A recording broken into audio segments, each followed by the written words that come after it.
were speeding, and you say, officer, I can't offer you any donuts, but you want a 12-pack of wieners? Yeah, you imagine if that wiener mobile would, slip on some ice and rear end somebody else out there and have a big pile up. I have no idea, but yeah, strange things, I mean, why is Oscar Mayer Wienermobile making international news? I don't know, but it seems to be a lot of food and animal-related stuff lately. I mean, animals are on the rise. I mean, it reminds me of the Planet of the Apes theory. They're rising up against mankind. They just are, especially the snakes. They must be like the generals of the animal world, and it's just a lot going on out there. And then you add in the seismic activity that's going on in Gary. I don't know. There's a lot going on here. Oh, yeah. Now you imagine you're in Florida. You're sitting back in your bubble bath. You got your glass of wine. You got your candle. You're reading a romance magazine. Now, I'm not talking about you. Well, you might, James, but there's a lot of ladies out there like my wife. Every so often we'll go in there, turn the lights off, get a candle going, get her glass of wine, have a bubble bath, and just relax. Unfortunately, halfway through this lady's relaxing moments, a python drops in my God. From the ceiling to her in her Wow. That's an instant heart attack. You talk about people running when they see a rat or a mouse on the floor. Could you imagine? You are taking a bubble bath with the lights off, with the candle, and you're relaxing. Who knows what type of book she was reading? It could be a horror book, It doesn't have to be a romance. It doesn't say what book it was.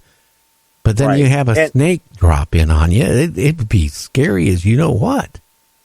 It would be. And the thing is, you're very vulnerable because you're naked in a tub. And not only that, you're a good 5 to 5.5 foot wide open naked target for this snake to bite you with all them teeth. I bet that lady was walking on water getting out of that tub. Oh, yeah. That reminds me, back about 40 years ago, I took a bubble bath. Did you have your romance? I had a candle, and no, I didn't have wine. I had a can of beer, and I was reading, scary stories because I'm into sci-fi and all that. And somehow I put my big toe into the faucet in the bathtub. You're hilarious. No, but the paramedics came. My wife and my sons at the time, we were trying to get my toe out, and the more they were jerking my toe, trying to get my toe to come out of the faucet, it got stuck in there more. Did they bring in a procession of the neighbors to take a look at Gary? No, they didn't do that, and my wife was nice enough. She brought a towel to, because we had to drain the bathtub, and I was covered with a towel, but the embarrassment of, like you put in your, how many people, when they have taken a bath, just sat there relaxing, have put their toe in the spigot of the bathtub. I bet you I'm not the only one out there that's done that. I got a better one. How many people do it? Fine. That's going to be something. But how many people do it and then admit that they did and got stuck? That is hilarious. Well, could you imagine if you were living by yourself? Yeah. And it was before cell phones. Oh my! Okay, and you put your toe in it and it doesn't come out. I mean, there was a story about a animal that got on a trap and it ate his own foot off to escape. Oh, yeah. What would you do if you are in a bathtub, okay, and you live by yourself? You don't have a phone, your toe's stuck into, you could sit there for days. You could perish in there before somebody comes knocking on your door. Hey, Gary, are you home? Hey, well. Embarrassing. Now, can you imagine you're a real estate agent and a house has been vacant for years. You've been contacted by its owner to sell it. So you're going to do a walkthrough, and you open the front door, and you see a horrifying booby trap. Yeah, whoa. That's you brought up a good point right there, because a lot of these people like to go out ghost hunting and stuff, or these urban, whatever they call them, explorers. There's a lot of people out there that's twisted, and they will go into these abandoned houses and make booby traps. I've seen a couple. They'll put a big, like a machete, and tie it up where you're going up the steps, and it comes down, drops down, and hits you about between the eyes if you're not careful, and just stuff like that.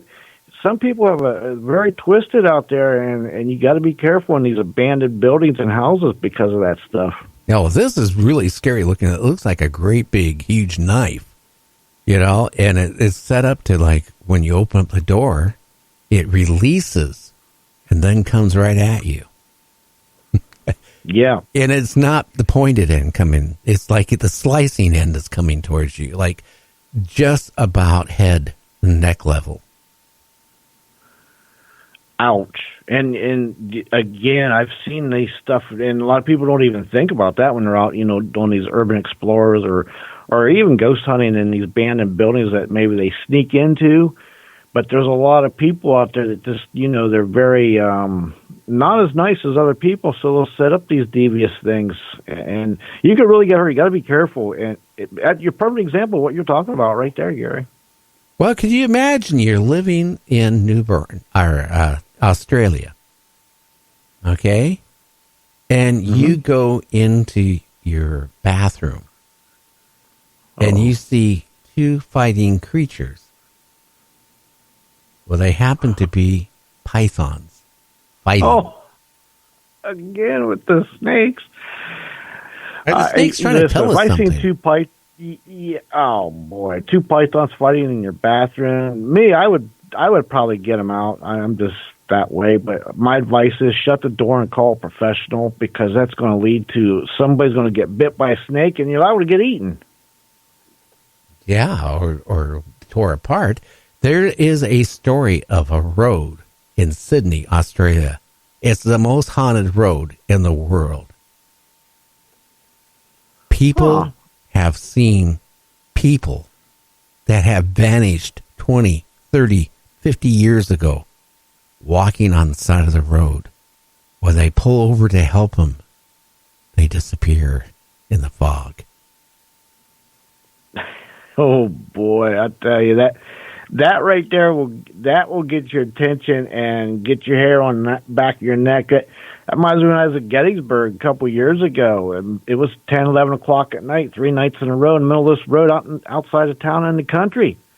And the fog would come rolling across the road, and it was in the shape, looked like soldiers going across the road. It was spooky. And a lot of people died there, but it's the same scenario. People go missing. Some people don't even know they've died, so maybe they keep coming back, or maybe it's just residual. But either way, it's very shocking if you've never witnessed that stuff before.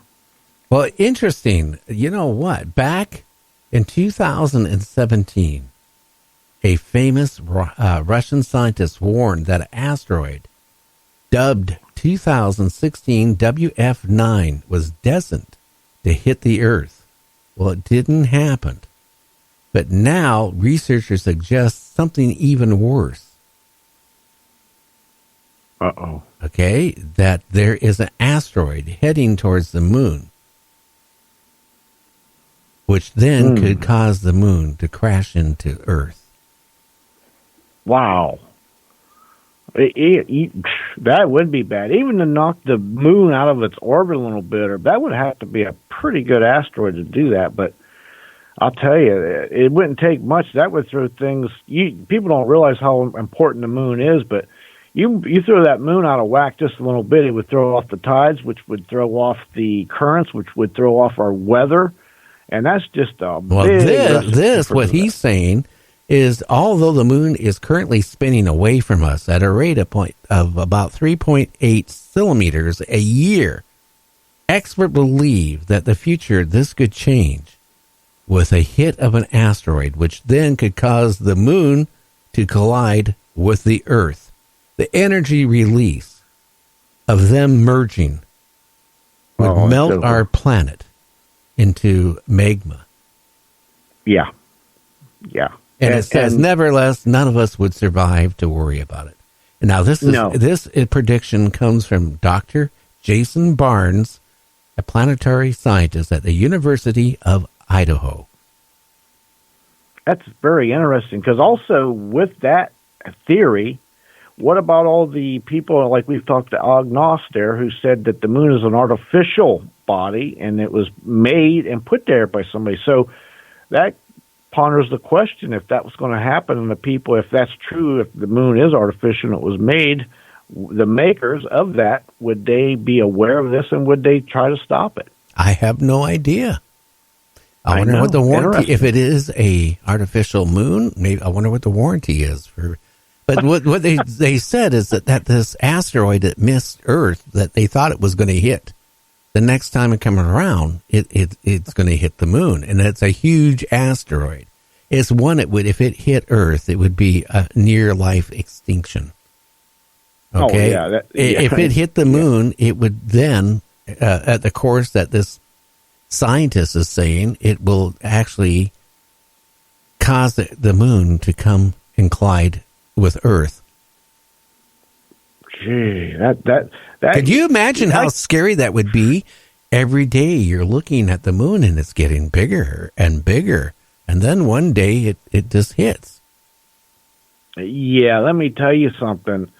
The kinetic force and energy that it would take to move the moon toward us, that alone would probably be enough to wipe us out. We probably would be dead before the moon would ever hit us. Oh, yeah, I know that, because a lot of things would happen long before. But, I mean, we would have a certain time of being able to enjoy the moon at a close-up view. Now, I don't know. You know how many times, though, they said, oh, the Earth is going to come to end. You know, there's going to be a nuclear war or an asteroid's going to hit. People went into caves for months and months and months. And, you know, nothing's happened yet, knock on wood. That's true. You know, here's a little fast fact for you. You know, if the sun burned out tomorrow, we wouldn't know it for about 7.5, 8 minutes. Yeah, but I'll tell you, when that 7 or 8.5 minutes comes by, you're going to be freezing your butt off for a second. You're going to be freaking out, too. You're right. Yeah. Would the governments tell us if the moon burned out? Would they tell us? No. I mean, or would they tell us, actually, if there was an asteroid? If they're not telling us about UFOs, right? Or alien disclosure, you think they're going to disclose that, you know, we hear of the near misses because, hey, they're near misses, except the one that hit the Mediterranean. They were off on that one. But do you think they would sit there and tell us there is a probable life extinction happening in the near future with an asteroid?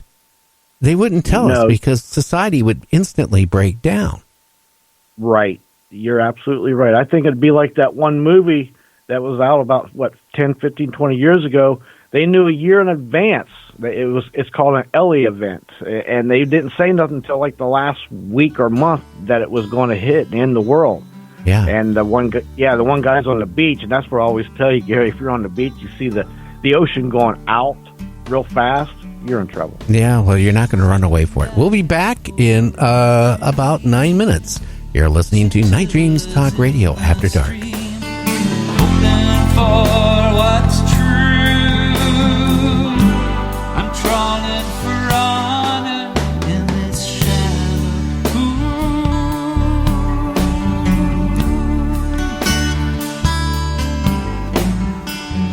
Borealis starlit crown arches over the Puget Sound. Berenice's hair drapes her